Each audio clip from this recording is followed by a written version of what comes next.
Welcome to Shadow Alley. On this channel, we talk about horror movies and silicone masks and other creepy things, so if you're into that sort of stuff, feel free to subscribe and stick around. Now, I watch a lot of horror movies, and if you've seen any videos on this channel, you'll know that I get very attached to the movies that I grew up watching when I was a kid. I view those movies through nostalgia-colored glasses, and I get almost protective over them. So it feels somewhat like a personal attack on something I love when companies try to remake those movies that I think were already done perfectly. And if you take a beloved movie title and make a shitty remake with the same name, you will get an automatic audience, and that will most likely help you when marketing that movie. But it will also mean that it's impossible to watch that movie without comparing it to the original. And if that original was a pop culture phenomenon or a very loved cult classic, trying to remake it almost always ends up in disaster. However, once in a while, not very often, on extremely rare occasions, a remake not only turns out well, but is arguably better than the original. So in today's video, we're going to take a look at a few movies that have done one of the most difficult things in all of filmmaking. They've managed to remake a horror movie and do it without pissing off the horror community, which is not an easy task. So here are top 10 horror remakes that are better than the originals. Now, I can't wait for all the hate in my comments section on a few of the movies on this list, so let's not delay it any further. Number 10. Okay, this first one is pretty obvious, and I think it's the usual example that people give when talking about great horror remakes.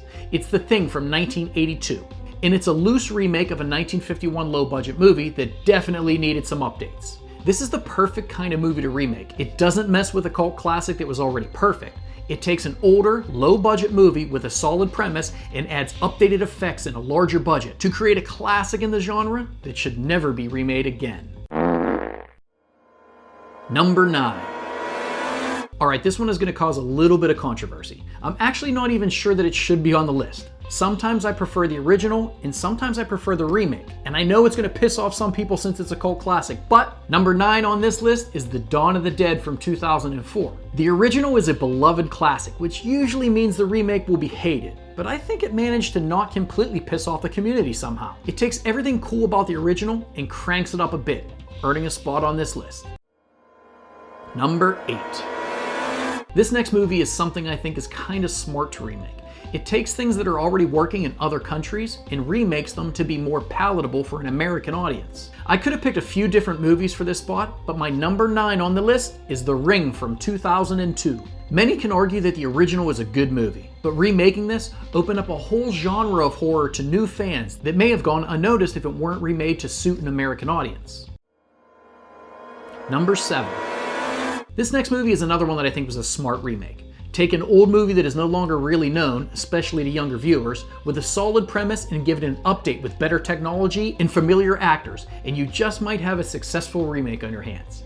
13 Ghosts from 2001 isn't my favorite horror movie by any means, but I would definitely rather watch it rather than the original, and for me, that's the only real criteria that I'm using to consider it better than the original.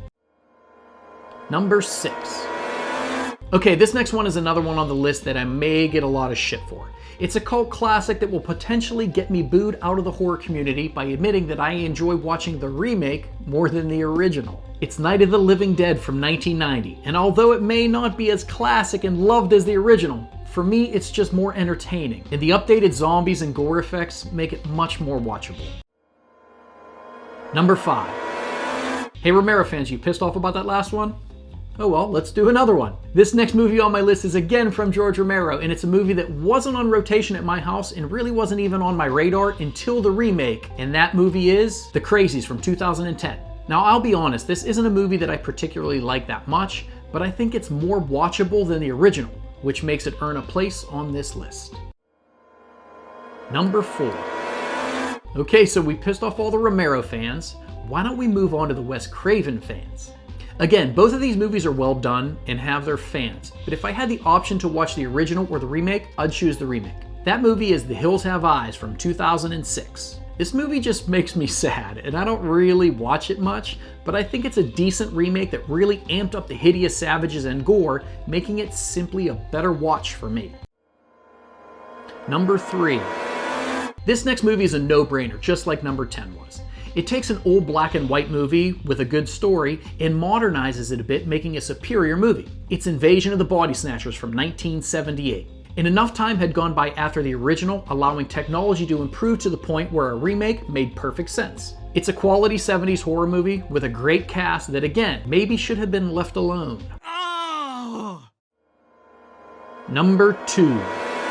Okay, now we're getting to the last couple that will probably have no arguments whatsoever, since they are often used as examples of quality remakes and are considered cult classics themselves. Number 2 on this list is The Blob from 1988. And it's a really well done cheesy 80s horror movie, which is pretty much what I love. It's such a strange concept to have a formless creature, but when combined with 80s style practical effects, it creates a cult classic that is definitely better than the original. Number 1.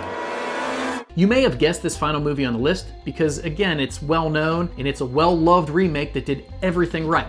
It's The Fly from 1986, and just like John Carpenter's The Thing, it took an old, outdated movie that could definitely benefit from updated special effects to properly tell the horrific story. It's in the Horror Hall of Fame for me, and is definitely a great example of a horror remake done better.